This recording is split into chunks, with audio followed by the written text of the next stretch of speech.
Comparirà davanti al giudice il prossimo 9 gennaio Ivan D'Amore, il 31enne ex poliziotto accusato di favoreggiamento della prostituzione. La complice, una donna colombiana di 50 anni, sta invece pensando assieme ai legali ad un patteggiamento. I due erano stati arrestati perché secondo l'accusa avrebbero gestito un giro di lucciole, ragazze trans che vendevano i loro corpi a insospettabili clienti in tre appartamenti, due nel centro storico di Treviso ed uno nel veneziano. In tutto erano almeno 17 le persone le cui prestazioni venivano pubblicizzate online tramite siti di incontri, un giro d'affari che fruttava loro grosse somme di denaro.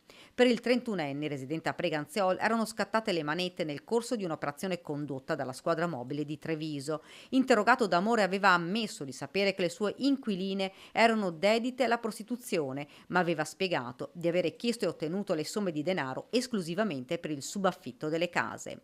L'uomo è stato quindi accusato di favoreggiamento con l'obbligo di firma, ma il 25 marzo scorso è stato nuovamente arrestato. È stato fermato in Sicilia, dove aveva chiesto di poter portare i figli con una somma di circa 3.000 euro nascosta addosso. L'uomo era controllato dalla polizia. Qualche giorno prima della partenza era stata intercettata una sua telefonata con lo spostamento anomalo di una somma di denaro. Così era stato seguito e poi bloccato. Ora si trova con l'obbligo di dimora nel comune di Gaggi. Difeso dall'avvocato Fabio Crea, D'Amore valuterà in queste settimane se fare la richiesta per essere giudicato con un rito alternativo.